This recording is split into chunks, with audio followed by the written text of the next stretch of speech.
And we are live. Hello, Andre. How are you doing? Welcome to the Billy and Andre show, the only show that's going to make you say, oh, look, it's just Billy. Oh, wow, he looks really sad. Is he crying into his beer?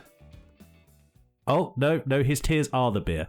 Anyway, how are you doing, my friend? I'm doing really well, you depressing little. Well, I thought that, since we're deciding to tackle a really serious, heavy topic today, that you might as well start with a joke about really serious, heavy, depressing things. Okay, so you're just trying to put me in that sort of state of mind. Yes, I'm trying to get you ready to feel quite sad about some numbers. Okay. Because that's what I do on this show. I bring numbers and I make people very sad. Wow, you think very low of yourself. You have to think low of yourself, because otherwise, people start thinking highly of you, and then they expect things of you, and that sucks. So you're going on the idea of setting very low expectation and then just wow people. Yes. Nice, it's nice. the that. contrast. That's what I do as well. Yeah, it works, right? It does. So, as you can probably tell, Andre can tell because I told him about 5 minutes ago what the title of this episode was, and you can tell because you're on YouTube probably, and you can look at the thing and read the thing, and that's probably why you clicked on this thing in the first place. We're talking about the male loneliness epidemic. Oh, I don't know why you're expecting me to do I can't cheer for that. If you expected the cheer out there, I'm so sorry to even a disappoint sarcastic you. cheer would have done, my friend. But Yay. no, you just had to rain on my parade. I'm not raining on the parade, but I don't know. I felt really weird to cheer for that. And just because we're doing an episode on the male loneliness epidemic, it's probably going to ruin our friendship and increase male loneliness by a tiny little margin. So, wow, what did you write? What, if you think this is going to ruin our friendship? I wrote a thing. I'm not going to call it an essay. I'm not going to call it anything serious. I've written some ideas which are probably going to piss a lot of people off, and you'll see why in a sec. I so love that I'm in charge of social media. This is why I give you that job. You're better at it than me. I'm nicer. So, what is the male loneliness epidemic? You've probably heard of it if you clicked on this video. It's basically like a mental health crisis that became a meme. That's the weird thing about the internet now. Everything is a meme. Literally everything becomes a meme eventually. You can make a meme out of anything. Yes, 9/11 became a meme. It did. It did. I can't remember who it was, but it became like a thing for a while on Twitter. I refuse to call it by its new name. It's called X. It's not called X. It's just not. Elon has 8 children called X. He cannot name his website after them too. Okay? That's just dumb. He named his children after the website. Probably true, yes. He planned already the website. He really before did. He had the children. He tried to make PayPal into X, and then he got fired from PayPal. Despite the fact that he owned part of PayPal. I don't even know how that happens. Well, that's an episode in itself if you feel like just raging for another hour. Just shitting on Elon Musk. And you're just gonna end up raging on it for an hour because he has some good points in his career, which is the worst thing about him. I think he's such a horrible human, but he did had some good points, right? Well, here's. Oh, I don't want to go into it. Actually, no. Because we have plenty of things to talk about. We can't just focus on one lonely man. We need to talk about all lonely men. Okay, that's cool. what we're doing here. Okay, cool. So, it's one of those myths and one of those memes that's sort of myths. Myths.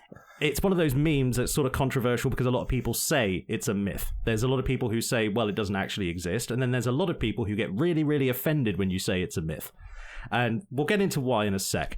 So let's get some stats up. Is loneliness a thing? Yes, it is. Yes, it is. Yes, it is. Yes, yes. Of course it's a thing. It's always been a thing, but it is an increasing thing. That's the thing to remember. But the number that you usually see when you look up male loneliness stats is the number 5. I think it's like a 5-fold increase, so a 500% increase in lonely people or lonely men from 1990 to today.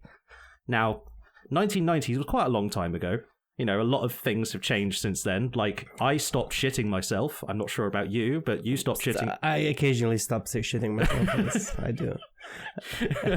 we do it much less frequently, is the point. True. You know, I think I stopped shitting myself much earlier than yourself, Billy. Only slightly. Yeah, only slightly. Yeah, I was lagging behind the curve on the not shitting myself front. Yeah. But you needed to get on that, not doing that. I had to go through like prep school. Anyway, so the stats for, you know, how many people would you say roughly, Andre, are sort of like lonely at, you know, who are lonely when they're surveyed? Are we talking about just in general, like a rough sort of number, the entirety of our population? We're talking about both sexes? Yes, talk about everybody, just everybody for fair. I don't know, 40% of them? It's actually closer to 50. It's 50. No way. It's 52%. I set a high number so you can be like, no, Andre, it's less than that. That's actually more depressing. Yeah. 52% of Americans, when surveyed, said that they felt lonely. 47% said they had no meaningful relationships or friendships. That one was a bit bigger to me. How? How is that even possible?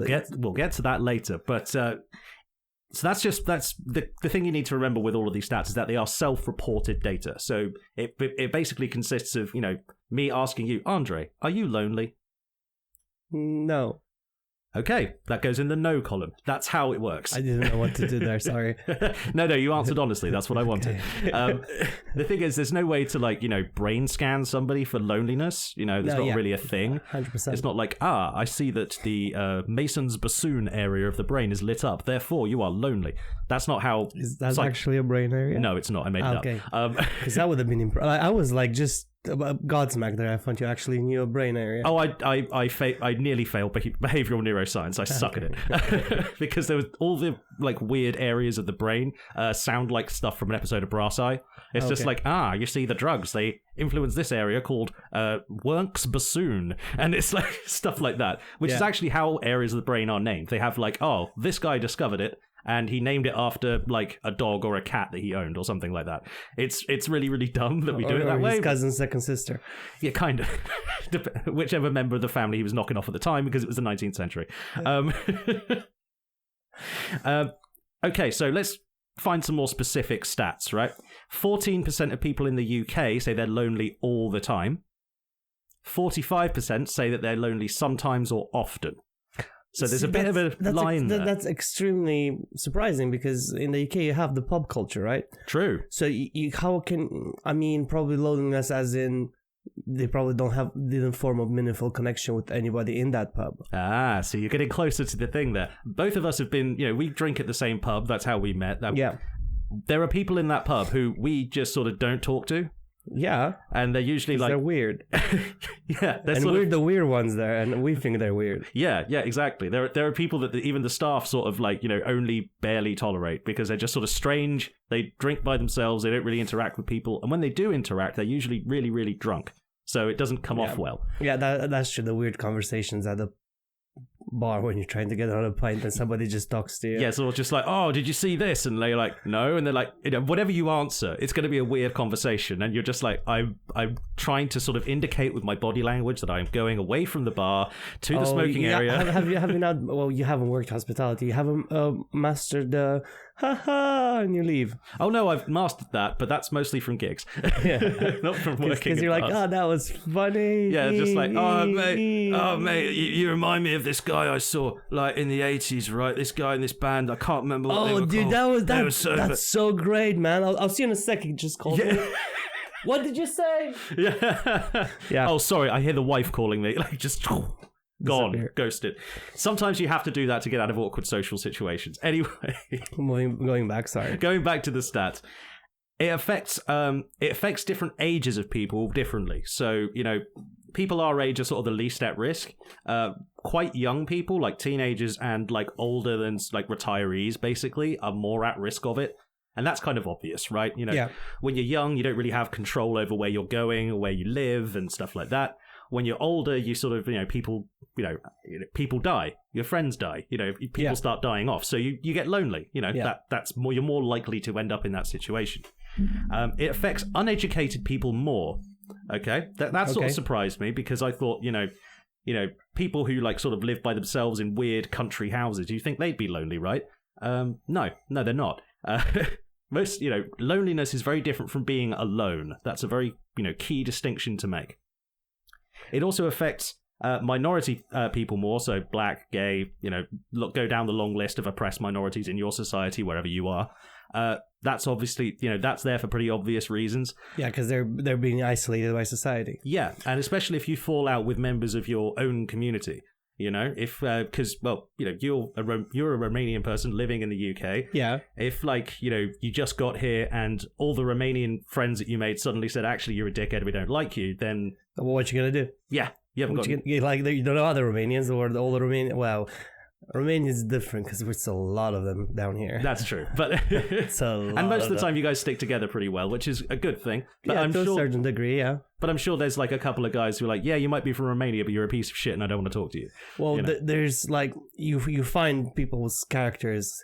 Like there are certain Romanians, and they have certain characters that I just avoid, or I might just almost go into a fight because of stupid things. It's like... Did you call me some kind of Turk? No, not just that. Just... Not just that. Not just that. Let's not go that road. Let's not dive into the spectrum of like Eastern European racism. It will go very hard. I'll make you an episode about Vlad Tepes. Oh, please That's do. Because I'm sure it's fascinating. Yeah. So yeah, it affects people of minorities more because obviously they're ostracized from mainstream society. There's less options there. Pretty self-explanatory. Here's something that's a bit less self-explanatory though.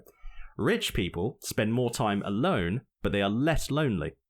Oh. Yeah, it's interesting that once people get money, they have less friends, but they don't care as much. Oh, because why? Every time they want to have an interaction, they just pay for it? I have a... Kind of. I mean, probably. Well, I'm not talking about sexual and stuff like that. I'm just saying if he wants to have an interaction with someone to go bowling, you're like, mate, I'll pay for bowling. And people more likely to jump on that being that it's a free sort of thing to do. Rather bowling than the fact was they like silly, it. Yeah. Bowling was a silly example. But you know what I mean, right? It's like, hey, do you want to go to this party? I've got loads of money for cocaine. And lots of people are going to come with you to that party, right? Yeah. They're not going to be your friends. But they'll come with you. Yeah. That's what I'm saying. And the rich guy gets the interaction, and the not rich guy that joins him, it's like, I was a free party, man. Yeah, exactly. But it's like you said, it's the difference between an interaction and a meaningful one, and a meaningful interaction, Yeah. If two guys go to a party and they're both broke as fuck, but they're making good, they're just like, hey, we're just two guys, we're going out to a party together, we got no money, fuck it, I got like £5 for beer, you got £5 for beer, let's get ourselves a 4-pack and go. Yeah, and we just have fun doing that. Yeah, that's... You just preload, then you go already drunk. It's you're halfway there. A tale as old as time. Yes. It's worked for everybody for thousands of years. Yeah. I don't know why people don't do more of it. Well, we can't do it because we have expensive tastes, Billy. To be fair, we don't have expensive taste. We have particular taste. I mean, they're expensive. That makes the difference. It's they're not whatever. Listen, local beer me prices. and you, we can both get drunk on 12 quid. That's true. But the beer is going to be really rubbish. That's true. We will be miserable and complaining while we do it. Yeah, we will just swing and be like, ugh. why am I drinking this Carlsberg? Oh yeah, because it's £2.50. Yeah, for free. Yeah, they're trying to give it away. Yeah. COVID, obviously, that sort of messed up the numbers a lot. There was about an average of sort of 200 to 300%, like for everybody, increase of loneliness during COVID. I know. And it hasn't gone down. Well, dude, much. I'm still suffering of anxiety because of COVID. Yeah, me too, to be honest. It's like if I hear a room with 3 screaming children, I'm done. I'm just popping off. Like, I'm talking about work, right? Oh, yeah. Because there's kids coming where I work. Mm-hmm. They're kids. I get it. They scream, they shout, they run around. But if there are 3 of them at the same time, I'm like, guys, I need to step up for a second. I need to recenter myself. Sorry, I just heard like a piercing wail of a 3-year-old just go straight through my brain and make my bones and rattle. I start slightly shaking, and I'm like, I need to get out of here. I need to have some nicotine, otherwise I'm going to actually like... Well, did I ever tell you my first experience into a concert after COVID? No. So COVID happened. And then we all got vaccinated, or whoever got vaccinated. Sensible people got vaccinated. Let's not go down that road. But you got the little sticker that you had with you, or the little card that you got vaccinated or whatever, right? Uh-huh. And we went, I can't remember, I think it was rock at the candlelight, something like that sort of thing. It was just rock music, really great stage performance. It was a great show, and I got a panic attack there. Really? I literally got the panic attack. They were still doing social distancing, so it was like no. It was so it was at the point where social distancing wasn't a thing, but you had to be vaccinated to go to these gigs. To this, we didn't pay that much. It was like £35 per person to the thing that we went. It was a great show. It was a great show, great music, great everything. But we were there, we were enjoying it. I had a couple of beers. All of a sudden, I had this urge to run away, and I looked at Carol and I'm like, I need to step out. And I stepped out, and I was okay. And then we went back in, and I'm like, okay, now keep it together. We did this. You're a metalhead. You went into mosh pits. Yeah. You can't be doing this. And you think about a mosh pit and all of a sudden you start having another panic attack. I mean, I'm fine now, right? That never happened ever after that. Yeah. Well, I think the shock of a year of not being in such a large group of people just messed me up. I have a kind of a similar story that happened sort of just after COVID. I didn't get it as bad as some people because I was working through COVID. I was working. Yeah, you were still seeing other people besides your cat and your wife. True, but I will say that, you know, seeing the same teenage mental patients for like, you know, 8 months solid without like seeing anybody else, it's like, you know, if you do go a bit stir crazy, you know, if you do start to, you know, you do start to think like, oh my God, like if you say that exact phrase again, teenage person, I'm going to be incredibly upset and I'm just going to leave this room. And I'm not like behind you, slay girl. Yeah. I don't know. I heard that the other day. It's that, you know how kids are. You put like 3 kids in a room, they'll make up their own slang that nobody else understands. And, you know, it's funny once and twice, maybe 3 times. Then it's just insufferable. And you're just like, Jesus Christ, when you stop trying to make fetch happen, you know, it becomes that, you know. Right, going back to staying on topic, a thing that we're really good at. Yeah, to finish my story though, I had a similar thing going to it wasn't even a large protest, okay? It was a small protest. It was against the Kill the Bill protests. Basically the, you know, anti-free speech laws that we have now. Oh yeah, I love those. Yeah, the one that got an 83-year-old woman arrested for supporting Palestine the other day. Those ones. Yeah, great. Yeah, there wasn't even a large crowd. It was like maybe 100 people. I was like, I was really conscious, like, of everything around me. It was so strange. Yeah. You know, I hadn't felt like that since I was like a kid. It's called anxiety. Yeah, I know. Well, it's social, like, crowd anxiety. I get social anxiety. I do not get crowd anxiety. Crowds, I'm fine with. I used to be a metalhead too, man. I used to mosh with the best of them. But no, but COVID does that too, though. COVID did that too. Yeah, it did. It did that. And, you know, to people who are less sort of mentally flexible than us, Jesus Christ, it did some bad shit to those people, you know? Yeah. I love that you think I'm mentally flexible. Well, more so than, like, you know, older people might be, you know? Fair enough. I spent a little bit of time during COVID working the phone-in mental health service. Yeah. You would not believe the amount of, like, you know, people who are sort of trapped, lonely and desperate, and they were always sort of like mums in their like mid-50s whose kids had left home, and they were just going completely out of their mind because they couldn't see their girlfriends for brunch anymore. They didn't have any social interactions at all, so they were, you know, delving into their past and going into really deep like thought about themselves. And I'm like, okay, it's cool, don't worry about it, you know. here's some advice, here's some people you can call, here's some resources you can get, go. You know, I did the thing, but it was just like, wow, we get a lot of random new callers like through this service. You know, usually you just get the regulars, you know. So down to the killer question though. You asked about like the gender differences. 46% of men say that they're lonely. How much do you think it is for women? I was looking at your notes. I was thinking, I know it hurts when I think. It got hotter in the room. 32? 45. Basically exactly the same. Oh. It's basically exactly the same for men as it is for women. Okay. So this male loneliness epidemic is, you know, statistically a myth. So all those people who say it's a myth are correct. You making the shocked face now. I did not think you're going to take that stand. That is the stance because that's what the data shows. You know, all those talk about increases on, like, you know, men's loneliness and stuff like that. They don't often compare them to similar statistics for women because if they put them side by side, you couldn't call it the male loneliness epidemic anymore. You know, it would just be the loneliness epidemic. And here's the thing. Does the fact that there's no actual statistical sort of, you know, difference between the two genders actually matter? My argument is no. It's, you know, the male loneliness epidemic might be a myth on paper, but that doesn't actually fucking matter. Like, from a psychological perspective, it does not matter a shit. So all of those, like, you know, shall we say, rather extreme feminists who like to put hashtag yes all men on after things, you can stop punching the air now. I'm not actually on your side. You're not helping either. So oh yeah, fair enough. That's fair. Just because it affects a smaller group of the population, just because the male, you know, it's statistically blown out of proportion by the media, doesn't mean there isn't a fucking problem, you know? Yeah. I mean... on both sides. Exactly. I mean, it's a problem for men and women both, true. But the fact that men are getting more lonely is actually more, shall we say, more risky than women becoming more lonely. And there's a reason for that. It's kind of like... okay, so let's put this in context. In American TV, on Fox News especially, they used to love going after this point. Because scientists would release studies saying, okay, psychologists are releasing a therapy manual that caters, you know, that sort of helps therapists deal with men's problems more than, you know, women's problems. They took it as, well, the psychologists are trying to pussify the American male by saying that they need more therapy and that they're actually more mentally ill than all the females. And blah, blah. Well, so, but they're basically trying to say, we found a way that we can treat men.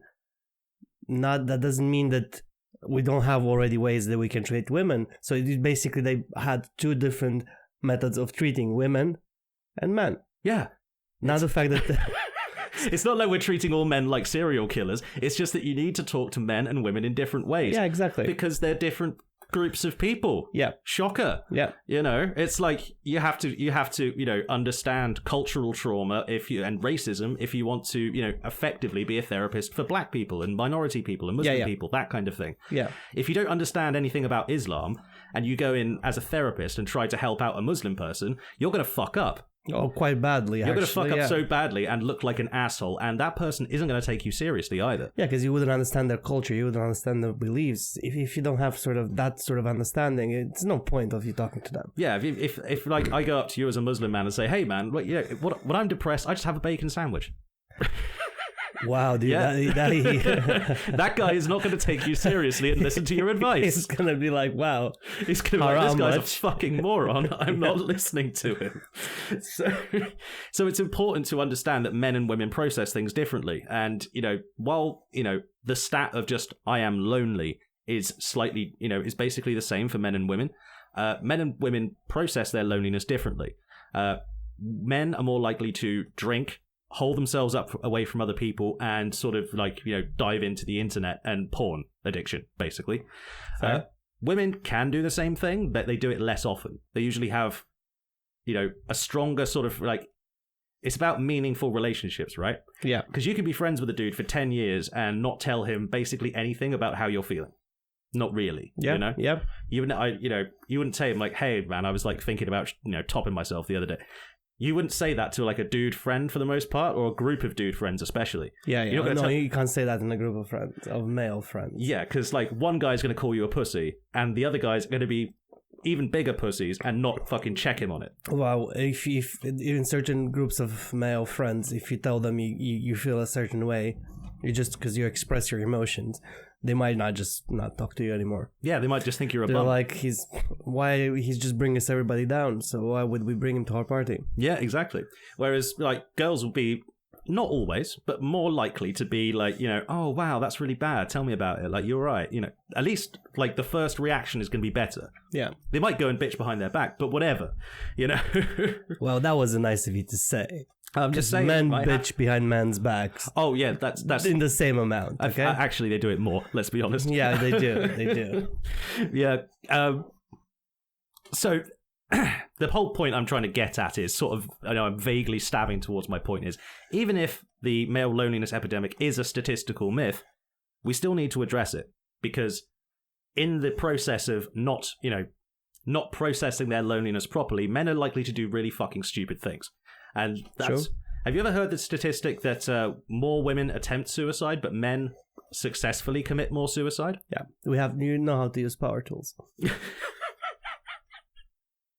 That was a horrible joke. That was a horrible joke. Sorry, this is my dark sense of humor coming out. But I'm just like imagining a guy like building like an elaborate Rube Goldberg machine with like a swinging blade, and it's just like, and it's just like, good thing I know how to use these power tools so I can build these gallows. You know, I mean, he might even cure his loneliness if he's really good at it. All of a sudden, can we move on, because we're gonna try to I've got 18 other things that are gonna get us cancelled. Don't worry about it. Look, the thing I'm driving at is, even if it's statistically a myth, even if, you know, men who complain about the male loneliness epidemic online are usually just sort of lying to try and make women feel bad, because that's what it's usually like on the internet, it's not that it's not worth addressing, because lonely men who feel like a societal grievance are more likely to externalize the problem, as we put it. Externalizing the problem mean taking it out on somebody else. So, in order to solve this problem, and that is what we are going to do before this hour is finished. I'm sorry. Now we're going to like fully solve it. We need to explain what loneliness actually is. So I've actually got like a special little chart that I made. I made a flow chart for this, which it's a really good little flow chart because I nicked it. Those are the best flow charts. Exactly. I nicked it from a lady called Capioccio and et I believe it is. No, actually, I got that name wrong. It's Cassiopo. It's Italian. I'm not going to try and pronounce it. It's an Italian group that does quite a lot of research into loneliness. They released this thing in 2015. It's a really good study. I recommend you go read it. Anyway, so loneliness is like a lot of sort of negative, neurotic, emotional conditions. You know, it's a lot like depression in its own way. It works in a cycle. You know how depression sort of turns into a spiral? People talk about spiraling into depression. That's what we're sort of talking about here. It's not like, you know, one thing happens and all of a sudden you're lonely. You know, it's not like, oh, I lost a friend, I'm suddenly lonely. You know, that's not how it works. What happens is there's a sort of build-up that you get from the world of when you just go out into the world, a build-up of sort of social information, you know? Yeah. About how much information you have about what the world is, how welcoming it is for people like you, how well you believe you interact with people, you know, how competent you feel socially, that kind of thing. That forms like a sort of large amount of social information. If you have too much negative social information, say, you know, say for example that you go on Twitter too much. Yeah, that will do it. It definitely will, because all of a sudden you start thinking that the world is entirely full of Nazis, and you start thinking that, you know, they're taking over the entire government, and there's not much else you can do because that's all you see on Twitter. You know, Twitter's a perfect case study for this. It's a really, really negative social environment, and it's basically you're the case study for Twitter, to be completely honest. I am describing myself, yes, but I am not the only person. Trust me. There's have you ever seen all those people who are going insane because of ChatGPT? No, I have not. A guy, I think he rushed at the cops with a knife because of ChatGPT, because he believed that his AI girlfriend had been murdered by the company. So he started posting about how he was going to murder the CEO of that company. Well, first question, how did you get an AI girlfriend? Well, he paid for ChatGPT. This is on ChatGPT. Well, you can get an AI girlfriend. If you talk to it and tell it to give you a girlfriend, apparently that works. Wow. But don't do it, lads, because you're going to end up getting shot by the cops. You don't want that. No, that usually leads to that. Yeah, it's just another example of why AI should not be, you know, allowed. Anyway, negative social environment. You have a big pool of negative social information. That causes what's be called perceived social isolation, and perceived is the main thing, because you can have tons of friends or tons of people around you and still feel isolated. The thing I used to, I've said this somewhere else, but it's like being seen and not heard. So imagine if you just sort of talk to people and then they never respond to what you say. They respond to something somebody else said instead. Okay. So you could be in a big group of people. You could be saying things, but you're just getting no response from anybody. So even though you're not isolated, you sure as hell feel isolated. Okay. And that causes you to seek out those connections. Because if you're trying your best and you're not getting anything back, you've got to try harder. Yeah. But it also sort of instills in you this fear, this sort of, they call it hypervigilance, this over fear of failing at social interactions. So you're sort of less confident, basically. Yeah. You know, the more you sort of, you know, you fail at social interactions because you feel more sort of isolated. Yeah. That basically becomes a sort of a set of attention biases. Now, attention biases mean you pay attention to things more than you should, more than everybody else. Yeah. Like, if you get hit by a car, you're going to be more careful crossing the road. Yeah, pretty much. Yeah. I had an incident, with a red Volkswagen once, and every time I saw a red Volkswagen for like 2 weeks, I was like freaking out and like diving for alleyways, because I was, I was out of my shit. I was a young kid, but still, I was like, yeah. What if it's that same car? That's what I mean by attention bias. Why is he coming back in to finish the job? Yeah, kind of. Which is fair enough. I'm not sure if I've told that story on this podcast, but I'll tell you one day. So after a while, it becomes like a confirmation bias. So you go out there, you interact with people, and, people shoot you down, they don't talk to you, they ignore you, they reject you. It sort of becomes like you expect it to happen. You expect it to happen all the time.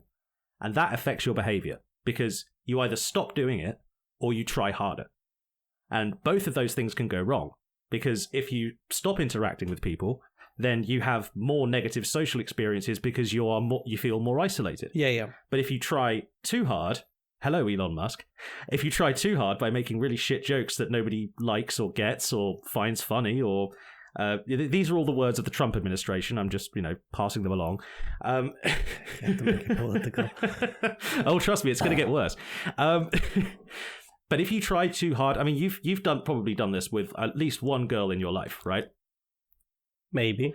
We've all gone too hard, swinging for the bleachers, like, trying our best, like, hey girl, how you doing? And like your girl's like, why are you trying so hard? I don't want to be in this conversation. You're really fucking annoying. Just leave me alone. And you don't know. You don't know what happened to that girl that day. Yeah, true. Yeah. You don't know if her dog died. You don't know if, her dad got arrested for commodities fraud. You don't know if she just had a really bad argument with her friend, and now she's worried about her friend sleeping with her boyfriend. You don't know that. But you blame yourself, because you're the person who's went up there and went, hey, how you doing? You're looking good. And then all of a sudden, you're getting rejected or getting a drink thrown in your face. Well, fair enough. Basically, a lot of the rules of social interaction is people want you to be authentic, people want you to be genuine. They don't want to think of you as faking it for any reason, Yeah. If you do the thing quite a lot in hospitality. You've told me about this before, where you put on your winning smile, you go like, hello, ladies and gentlemen, how are you doing today? May I please, get you the wine list, that kind of thing. Yeah. But if you do it with your friends, everyone's just like, dude, stop fucking doing that. Well, Carolyn does call me out. So every time I meet new people, she does call me out on it. Because you're like, that's hospitality, Andre, there. Because she can see the difference between how I usually am and what I do. Because I think hospitality kind of made me the sort of person that I am very likable at first impression. Then you meet me and you're like, wow, dude, just leave me alone. But no, what I'm trying to say is I can make myself extremely likable. I could be all of a sudden your best friend and you're like, oh, I never knew this human existed. Where were he all my life? But actually, I'm just doing it because I want a big ass tip. I have a similar thing. Nice. I have a similar thing from. Oh, yeah, get that bag, man. What can I say? Anyway, I do a similar thing with mental health. People assume that I'm the most compassionate guy in the world. I'm really open and I really love listening to people's problems. And this is a guy who's really safe to just tell my entire life story to. I'm not like that in real life. Come on, man. I do this for a living. I just want to be good at my job, man.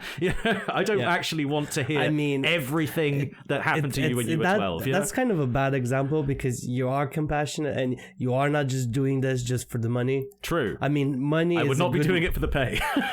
Money is a good motivator, right? Paying your bills is a good motivator. But I know you now for a bit.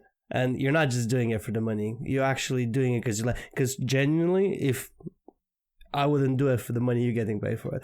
Oh, no. No offense. No sane person would. No offense, Billy. Because you're not really doing it for the money. You're going to offend anybody who works in mental health by saying we don't get paid enough. Trust me, we all know. I'm just saying. It's I work in hospitality and it pays better. I'm so sorry, bud. I know.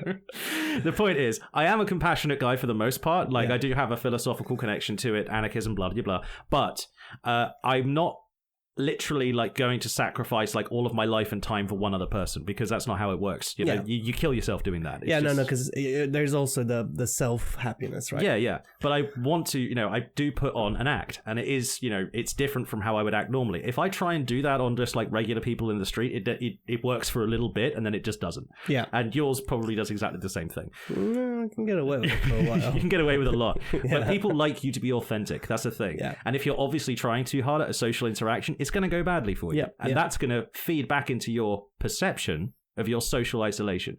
Like, have you ever heard the phrase "nice guys finish last"? Yeah. When I first heard that phrase when I was 13, I thought they meant like in bed. I was like, oh, you were petting yourself on the back, like, I'm a nice guy. You're like just yeah, but like that's what I thought it meant, man. I thought it meant like, oh, so the nice guy always makes sure that she comes for. Okay, cool, yeah, that makes sense. That makes sense to me. And then someone explained to me, I was like, no, it means that like, all the girls would only want bad guys. Like, no, it's not like that at all. It's just because the bad guy is honest about being a dickhead, and you're pretending to be a nice person.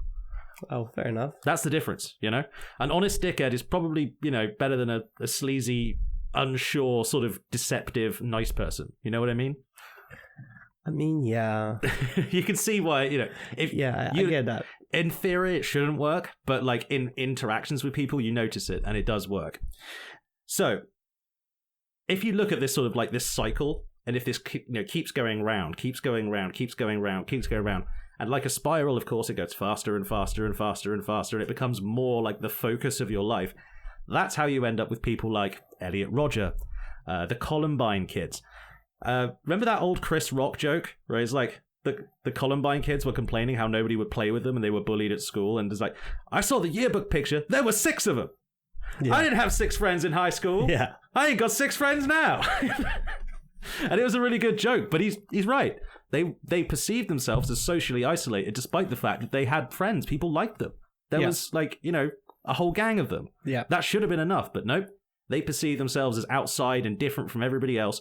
So they eventually developed a god complex over it and killed a bunch of people. That's what happens, you know, when you let loneliness fester within the population. This kind of stuff just keeps happening. Yeah. It's why America never got out of its school shooting phase. It's still happening, you know? That and bullying and a lot of things that are happening in American schools that shouldn't happen. Doesn't happen in normal schools. Let's be frank.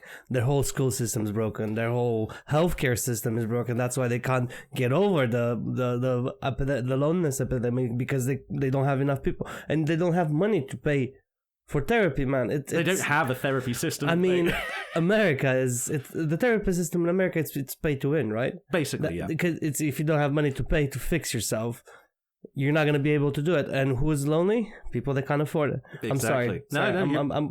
I'm jumping on your thing. Right? No, you're giving me this is really good information and good points that you're making. Yeah, because it's go on, please. No, you remember like last episode you were talking about like all those people who like paid doctors to like give them medicine that they didn't need and like lose weight and shit. Yeah.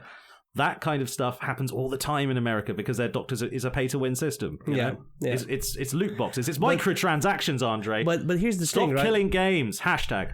Well, you don't get that one in here.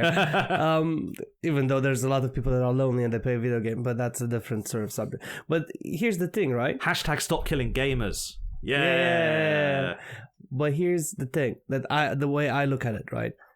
I've seen a lot of cases where Americans, they take drugs they don't need because it's easier to take a drug than to fix the problem, and it's cheaper to take a drug than to fix the problem, because it's cheaper for you to buy a pill, take it, feel good for 5 minutes, and then you're gonna need another pill, but it's cheaper than going to therapy.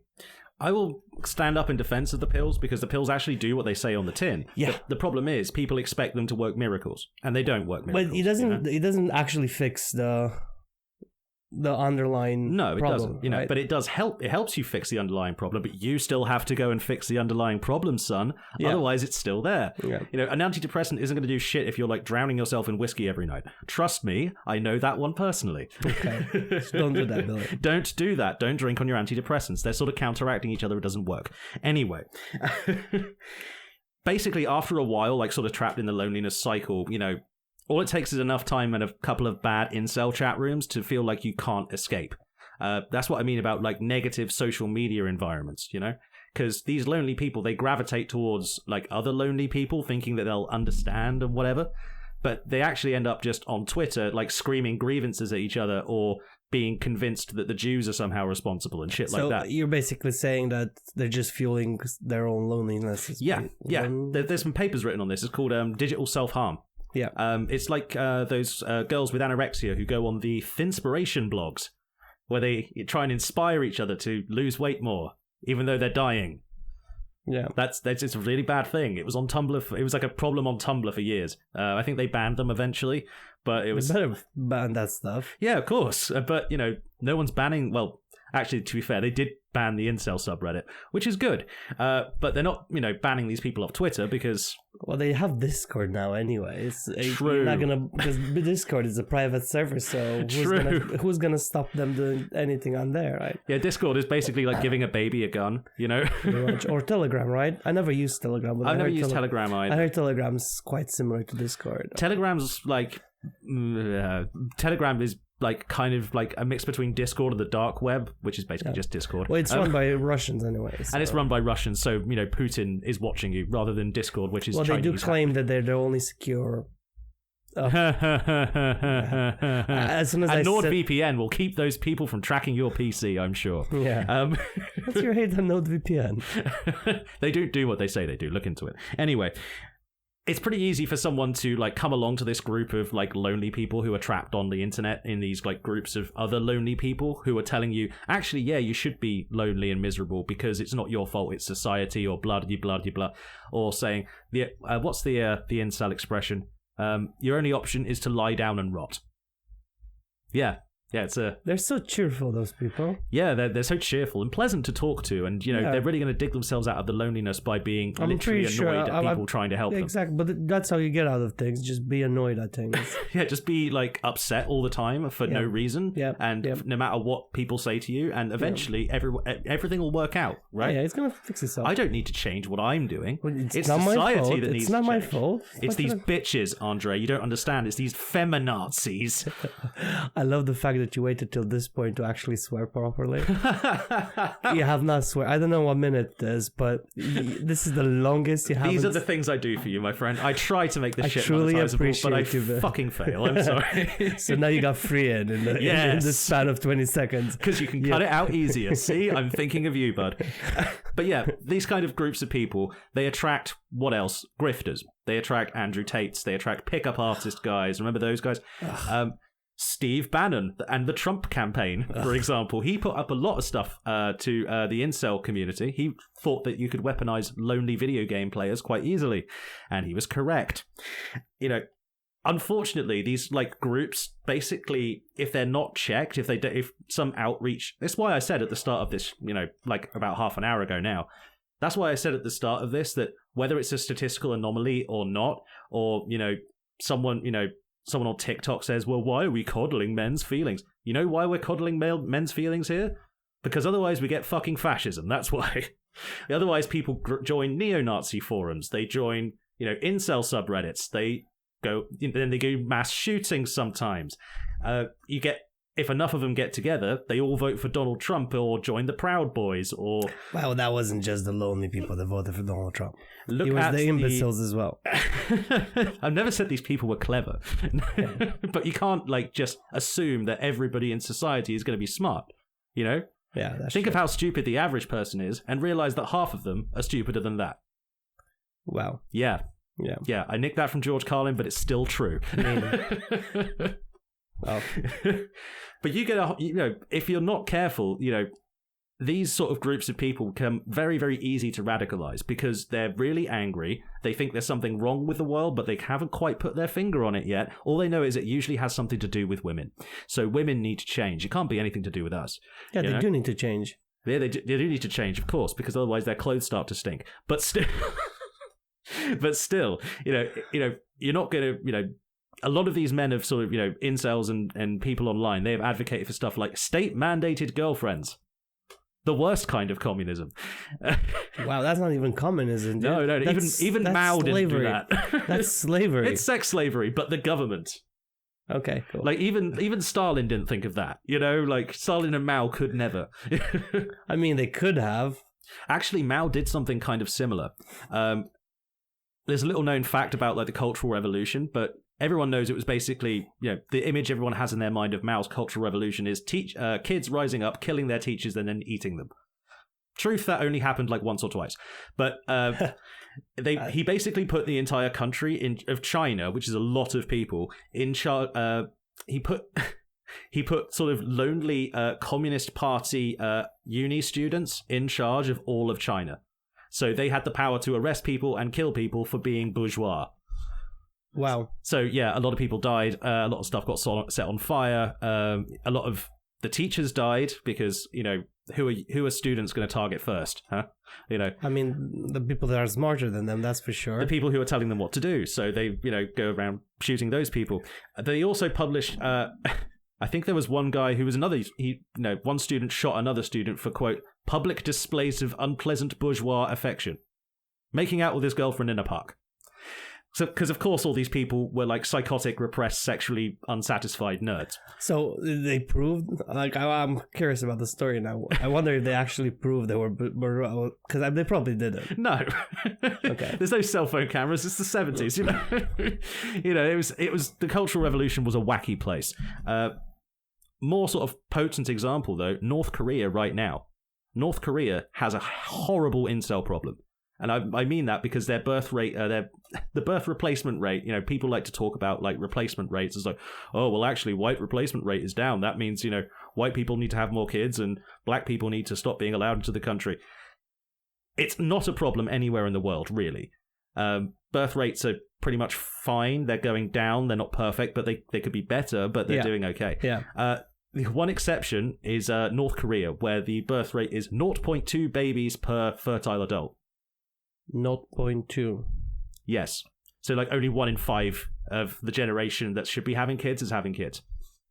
Well, you reckon is it by choice or is it just... It is by choice because the Korean men basically have become so repellent to the women that the women don't want to hang out with them. This is a thing. Like I will give anything to go to actually experience full North Korea. As in not... This isn't North Korea. This is South Korea. We're talking about South Korea. Yep. North Korea has a higher birth rate. I thought we're talking... I'm so sorry. Obviously, the stats from North Korea are kind of wonky, but, South Korea has a cripplingly low birth rate. Well, right now. South Korea also has the problem now that the whole government's being toppled by their own people because... So basically, South Korea is run by big companies. It's very cyberpunk. It is very, yeah. Right. So Samsung owns South Korea basically because Samsung produces everything, and they're such a big company. They own the government. So now a lot of people are revolting against it. Sort of, you can see constantly people like, oh, there's this crisis coming from South Korea. But do you think that explains all of it? I don't think probably not. It's probably a bit more deep, and I haven't looked into it deep. But I go on ground news because I can actually see where the news coming from. That's a handy feature. It's like I can actually see this is not just Trump trying to stir shit up, right? No, it's not from Fox. It's from something that's slightly better. They're not good. None of them are good. They're all horrible. I don't know one newspaper that is actually genuine and honest, right? Now you're thinking like a real media analyst, my friend. They all suck. I think your concepts are rubbing off on me. Hey, I'm sorry, my concepts are just truth. Well, let's just move on. That's right, actually another good... End of the performative British smugness. But the point about Korea stands, firm. Yeah. Quite a lot of the reason why, Korean men and women just aren't having kids and not getting together, and the male virginity rate is going like... it's just going into the sky. Yeah. It's because a lot of Korean men spend a lot of time on the internet, and they get into these sort of circles where they start interpreting basically everything in the world around them as like a slight that's saying that their dick is too small. And I'm not making that up. Like, if a woman is like, making like, an okay sign in an advert, they will send death threats to the actress who played her. Like, en masse, just massive waves of death threats because they think that she's like comparing their dick to white men. Of course there's a racist element in this. Of course there is. Wow. Yeah, like, if we went over there to try and, like, help the guys out and sort of explain, like, so what's the deal with Korean women? Why are you guys, like, not having... They'd be like, well, because of tourists like you, like, these white chads coming in and stealing all the... And we wouldn't have done anything, you know? That's the kind of attitude that you get in South Korea at the moment. And it's a very, very new thing. And it's sort of like, it's partly the rise of the internet. It's partly what you said, everything being owned by giant corporations. Yeah. If everything in society is owned by giant corporations, it makes people feel like they don't own anything. Yeah. Even if you own a house. So you start doubting your sense of self. Then you go on the spiral. Yeah. It's also, sort of partially due to the fact that we spent, however many generations telling men that you need to get a job and earn to provide for your family, otherwise you're fucking worthless. Yeah, that is true as well. It's either provide for your family or die in a war, or you're worthless. That's the two things that men have done. If you look at it financially, right, giving from America's, back in the day, one man could have a whole family, a house, a car, with one job. The wife's always staying at home, looking after 3 kids. A mistress with a whole family. 3 kids, still staying at home. Exactly, and he was only earning 1 salary. So the fact that everything got more expensive but salaries never went up, that doesn't help. So that kind of point, it's like, yes, it's fine. You as a man have to go to work and provide for your family, but it's kind of hard. Yeah, it's getting harder. It's getting so much harder. It's getting harder. And, a lot of the guys who complain about male loneliness epidemic on TikTok or whatever, they also say that they don't want women working. So it's just like, wait, okay. So you're complaining about your financial standing and the fact that you can't afford to provide for your family, but you're not going to have your girlfriend work. Yeah, to actually make both of you better. Yeah, because you need 2 incomes to raise kids now. I'm fucking sorry. No, it's true. Material conditions, brother. There ain't nothing you can do about it. Look at well, actually, I tell a lie. There is something you can do about it. But it would be beyond me to say this on this wonderful platform of YouTube, which is really, really good at free speech. Sorry, I sound like a dickhead now. But anyway, there are ways to, say, overcome, the capitalist dystopia that we live in. But that requires a lot of Marxist analysis, and I'll try and keep as much politics out. Dude, we're not talking about that. Just move on. Just move on. You know what you were saying about, people feeling like corporations own everything? Yeah. Marx called it alienation from labor, If you're a carpenter, if you have a skill, a trade, something like that, you feel pretty good about yourself when you make a chair or you make a table or, you carve something cool. It's your own thing. You made it. You sell it. Move on. A blacksmith probably felt the same thing like 200 years ago, 300 years ago or whatever. But now you go to the factory, you put the widget on the other widget, and then the next thing comes along and you put the widget on the widget. You can't use that. That's not a skill. You don't feel good about doing that. Yeah. You get alienated from your job, so you spend 8 hours of your day, if you're lucky, 8 hours of your day doing something that makes you feel like less of a person. Which is true. And that's going to increase loneliness, Yeah. So I've actually written, that was actually number 1 on my point of how are we going to fix this? Because I did say we started that way. Was that 20 minutes ago? I promised a while ago that I was going to give you guys, everybody listening and you, Andre, some pointers on what we can do in order to solve this problem. We've talked about alienation from labor. Yeah. The job market sucks. It needs to be fixed. But that's not something that one person can do. That's a macro societal thing. So think about who you vote for. Are they going to make your job more satisfying? Like Reform UK? No. The day I see Reform UK, talk against what the rich want, then maybe. But they're probably going to be lying anyway. Yeah, pretty much. So the second thing on my list of things to fix, this isn't so much a problem in the UK because, like you said, we have pub culture. Yeah. But it is a problem in a lot of smaller towns, especially. And in America, it's basically a problem everywhere. In some places, it's less of a problem. Some places, it's more of a problem. Europe has less of it generally. But walkable cities, places for people to go, third places they're called, a place that isn't your work and isn't your home, Yeah. More free and cheap third places. Yeah, well, I mean, the pub culture is nice, but we do spend a lot of money in there. Yeah, it's true. And if you go anywhere, if you want to go do anything fun, it's expensive. Yeah, like where's I can't take my kid to the theme parks because it costs too much money. Yeah. Well, Carolyn went for go-karting. She go-karted, I think, for 30 minutes. Mm-hmm. 50 quid. Oh, she loved the experience. Yeah. Well, it's not something you can do every... 50 quid, man. It's not like you can go down to, like old ladies go to bingo for cheap, like that's a good way of sort of... They closed all the bingos around. They did close all the bingo halls. Because they're technically gambling. It's technically true, but you know what? They're old. They don't have that much money anyway. Fuck it, let them. Just let them gamble. That's all right. It's bingo. If someone like has a crippling bingo addiction, I don't think it's going to end their family. You know what I mean? Like it's not like the slots. It's a quid a pop, so it's like it's not that much.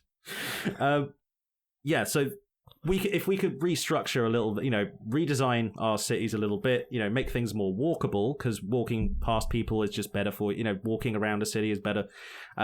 Better public transport, that kind of thing. More free green spaces, more, stuff to do.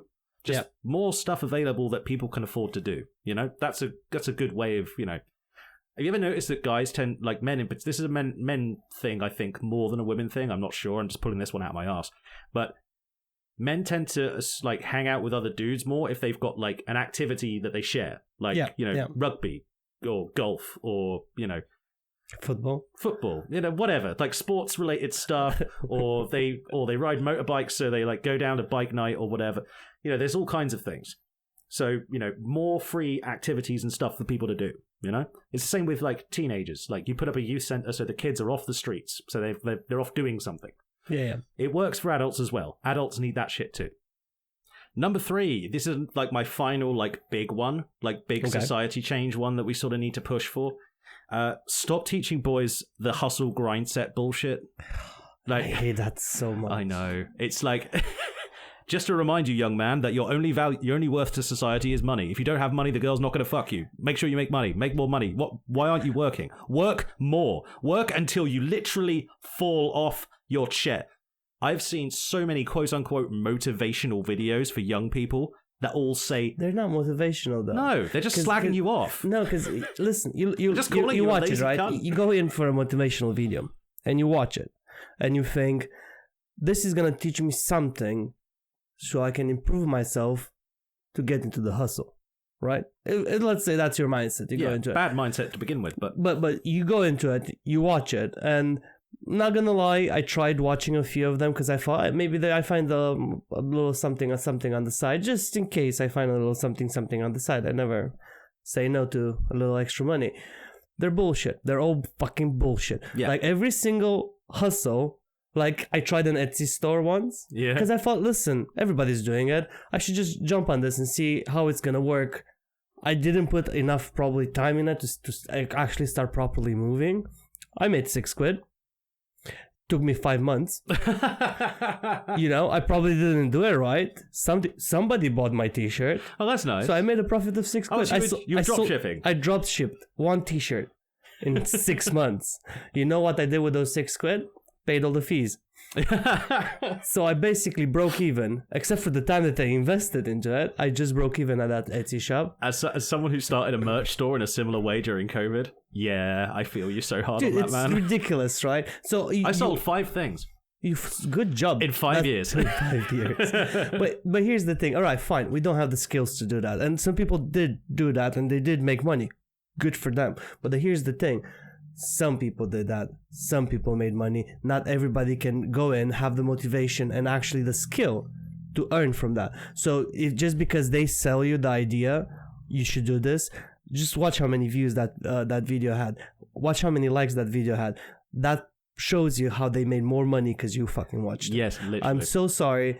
It's fucking bullshit. It's a racket, man. It's all a racket. It's a massive racket. And that's kind of what we we were saying earlier about feeling like nothing matters and nobody owns anything because everything feels like a grift now. Literally, it is, it's always some crypto shit or some, It's like, imagine if like the insides of your eyes were covered with those like cheap gambling ads from the 90s where it's like, win now, pay big, exactly. That kind of shit. Pay now, win big, come, all the stuff that was designed to con money out of idiots decades ago. Yeah. It's like being constantly filled with Nigerian prince emails. Ugh. I do love a good scammer. I know. I mean, scam baiting's fun, but those guys are making money off that as well. I don't know how they. I just like wasting their time. As you should. It's good for them. It teaches them a valuable lesson about sharing. So, also, stop teaching men, and men, stop doing this to each other as well. Like, most of this is done by you guys. Like, let's be fair. A woman is never going to have a go at you for not getting laid enough. A man is, Men are going to have a go at you for that. Men are going to call you a pussy for that, So stop teaching each other that you only matter if you get pussy. Seriously. Yeah, that's true. It's pussy. We've all had it. It's not that good. It's just regular. Wow, listen, you have a bias in this, right? You have a bias in this. Hey. No. You have a bias in this. I'm just saying. I get where you're going with it, but you have a bias in this, so don't go there. That was poorly phrased and probably bad coming from a bi guy. But still, the point is, I was exactly the same before I lost my virginity as the day after I lost it. Like, I did not notice I didn't suddenly become a man in that moment. It wasn't as if I went to war and came back different. No, that's not how that works. You lose your virginity and go, oh, okay, I feel exactly the same. That was nice. I hope I can do it again. And that's it. Yeah. That's all it is. So stop freaking out about stuff. Don't encourage each other to think that way. Now, that's all right, really good for big society shit that we should change, but that stuff's going to take a while. People want fast, instant results. So let's have some more personal advice. And I'm taking this seriously. Don't look at me like that, dude. Just the cannon monster just kicked in. So Andre has been swinging melon monster this entire time. No, it's peach. And to contradict everything that I just said, that is such a girl's drink. It's delicious, though. It is actually really tasty. Monster sponsor us. Fat chance. Actually, I don't want the money. I want just cases. Just of free this. Cases of Monster. Yeah. Ultra peach, please. Okay, so what about people who are in the cycle who want to try and dig themselves out? What can you do? Right. Give them a shovel. That's what I'm doing, Andre, but it's a mind shovel, okay? Okay. First thing to do is kill your fear. Fear is the mind killer. Sorry, but fear... Thank God you said fear right after kill. I was like, where is he going? Literally for a second, my heart stopped. It's not the monster. Oh my God. Dude. Oh, dude. You had me sweating there. Oh, fuck it. Put that on a short. But yeah, kill your fear of social interactions. Fear, that poem, Fear is the Mind Killer from Dune or whatever. It's true. Fear is the mind killer. Fear will make you into an idiot. Do not be afraid of social interactions. Most of the time, people are pretty fucking cool. Even if you're a sort of lonely antisocial bastard, like I am quite a lot of the time, there are ways to meet people and you don't have to be afraid of it. You've seen me when I'm at the pub. Sometimes I just sit in the corner, I sip a beer, and I listen to podcasts until someone interesting comes up and talks to me. Yeah, which is fair, yeah. Which works, Yep. I've had great conversations in the pub like that. I met you that way. That's true. And, if you become good enough friends to do a podcast with somebody, that means that your techniques are working. So, basically copy me, sit in the, don't try and look cool. Just get invested in your podcast, sip your beer. If someone comes up and chats to you, talk to them. If they're weird. You looked annoyed. People say I look depressed and miserable all the time. It's funny. Well, I'm like, why don't you come talk to me then if I'm looking depressed? Oh, well, you look like you want to be left alone. Oh, okay. Well, But they do come and talk to me eventually. Funny. The point is, even if you are sort of like a naturally antisocial person, don't let that stop you. You can socialize and, meet interesting people if you want to. It's all about just... my dad has a phrase, and it's going to sound also bad. He said the only way to get run over by a truck is to stand in the road. Which is true. Which is true about being run over by a truck. But in terms of making friends with people, you got to go where people talk to each other. Just go to those places. Sit and chill in the park, listen to podcasts, have yourself a cold beverage. If someone says hello, say, oh, hello, and leave it at that or continue the conversation. It's not that difficult and it's not that scary after the first time. Trust me. Okay? That's what she said. Actually, in my experience, that's usually what he said. But, okay. Moving on. This one's going to be a bit more controversial. Kill the ego. Kill the ego. Can you stop using that word? Because you keep thinking I'm going to tell people bad things. Exactly. No, I am not going to. Trust me. Come on, aren't we friends? Anyway. Exactly. To quote the great writer Hubert Selby, kill the ego, tell the truth. The ego is never the truth. I want people to take this in the best way possible. You are not special. Nobody listening to this, and neither of us in here, in this little, what we're calling a studio, is special. Nobody is special. Nobody belongs anywhere. It's Rick and Morty shit, but it's true. You know? You are not like some sort of, specially cursed individual who's like never going to get laid because, God has decided, or the Jews have like controlled society, or that feminism has made, women just hate you automatically. No, it's not a conspiracy, dude. People have been interacting in basically the same way for thousands of fucking years. Everyone has managed to make it work eventually. Otherwise, you wouldn't be here. Sure. Yeah, I mean, that's how genetics work, my friend. At some point, somebody liked your parents. Well, the point is, you're not cursed to be like entirely alone because of some shit you can't control. You can control a lot more than you think you do. And also, on the other end of the spectrum, you're not entitled to shit for free. Which is true. Yeah, you have to put the effort in it. You have to put the effort in. Even in like the ideal communist society or whatever, you'd still have to put the effort in. They're not going to let freeloaders around, You need to get your work card stamped every day if you want to get food. Well, in any communist society, if you don't have a job, they'll find you a job. Yeah, they will find you a job. You're not going to like it. It's going to suck, but, whatever. I mean, quote unquote communist. We'll get back to that one day.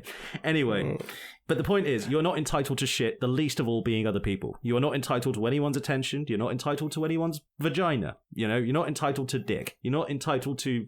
Oh, I meant that to mean dick all, but you're also not entitled to dick. The point is, kill your ego. Your ego is just getting in the way. And that goes for both ways. If you spend a lot of time thinking about how shit you are or how much you deserve, either of those things is time that you should be spent thinking about other things. Literally anything else. Think less about yourself. I mean, in terms of time spent, Well, which is true, yeah. Most people should do that at least a little bit. Some people should think of themselves more. Most people are not like that. Most people need to think of themselves a lot less. And if you're lonely, you spend a lot of time thinking about yourself and how lonely you are. So stop that. Kill the ego. Next one. Stop being jealous of other people. If you're thinking about like how much other people have compared to you, that's time that you're spending not fixing things. That's time that you're spending, mental energy that you're spending not doing the right things and not trying to, get out of the house, not trying to meet new people, not trying to fix this problem that you've identified within your life, Yeah. And also, I threw this in mostly for myself to remind myself of this, because sometimes I really did need reminding of this stuff, especially when I was younger. This was a really bad habit I had. Don't be a dick to people who are just trying to help you out, I mean, be a dick to Billy. He deserves it sometimes, but I do. Yeah, I will not deny that. But when you see the length of this episode, you're gonna really. Oh, no. I'm really gonna deserve it. That's fine. I'll cut it in half. Fuck you. I'll cut it in 4. He's gonna cut all these bits out, so I'm just like, here's my advice to everybody: kill your mother and pets. It's gonna be just chopping all the good bits. I'll go on your other YouTube channel. I'll just post it. This is what he said in our recording, just so you guys know who he really is. Billy exposed and cancelled as a monster. Oh, your face lit up way too hard there. What did I say about not being jealous, dude? I'm not jealous. Just stop being jelly of my fab gains or whatever. But yeah, this is a similar sort of principle. The more that you obsess over other people having shit that you don't have, the more you're just wasting time. What does that gain after brooding for 4 hours about how, that cool guy from the high school is sleeping with, like, what's her name? You feel, that's mean girl shit, and it's drama, and who cares? It's irrelevant, Which is true. And the last piece of advice before we... I thought it was a whole nother page, dude. I thought it was a whole nother page. That's so good. I wish I could have filmed your reaction then. That was perfect. Andre always tells me to keep my shit short, and I never do. And I turned the page for like one other point because I couldn't fit it on my page, and he nearly had a panic attack. It was great. Here's like the thing it took me the longest time to realize about this stuff and about a lot of other things. Be kind to yourself when you fuck up.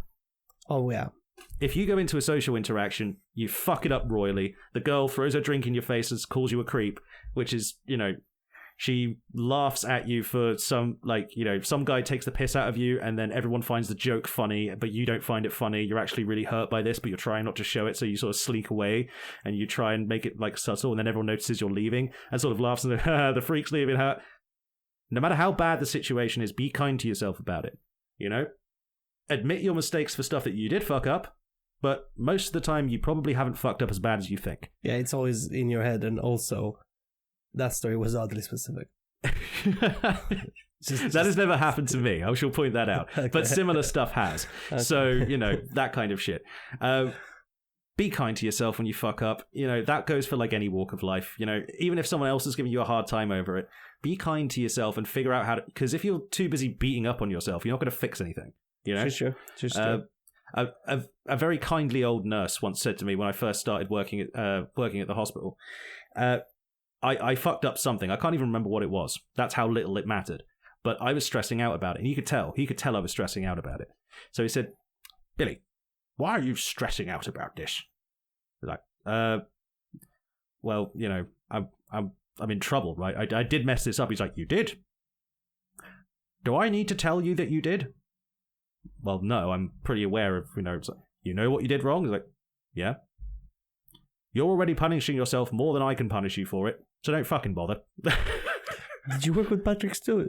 No. He was just an old guy. He was sick. He was really cool. He was like, I saw Captain Picard there for a second. If you took Captain Picard's teeth out, that would be more accurate. But he was a great guy. Much respect to him. One of those old guys who just likes spending time with people. He was He admitted to me he only stayed working in the NHS because it gave him people to talk to. You know, I hope he's doing all right. Him and his wife were lovely people. Okay, one final piece of advice. I know I joked about the last one, but I'm going to put up this cycle thing, like the flowchart. It's going to run throughout the whole thing. It'll be on the screen. Especially for this bit. Look at the cycle. Look at each individual parts of the cycle. If you can find a way to break one of those pieces of the cycle, if you can find a way to reliably do that, you're free. That means you're in charge again. You can get out of the doom spiral and you can be free. It doesn't matter which part of it is, but as long as you break the cycle, then it's broken and you can start again. Think about that, and hopefully someone out there finds this helpful. I don't know. Probably not. I'm too much of a dick and I couldn't help but make jokes. So yeah, me neither. So I don't think I helped you, but hey. That's where we're going to leave it there. We're going to leave it there, but have a think about it. Tell me what you think in the comments, because I actually put a lot more effort into this one than usual. So I want to know what you think about my advice. I want you to get into arguments with me. You know, tell me I'm Chad-splaining something. I don't know. Tell me I'm a Chad-splaining beta cuck or some shit. Call us that in the comments. It's funny. We laugh at it. Yeah, we do laugh at it. We like a bit of hatred. Well, on that note, remember to like and subscribe. Thank you. You got that. You got that one in there. But yeah. All right. See you guys next time. And until then, be less lonely.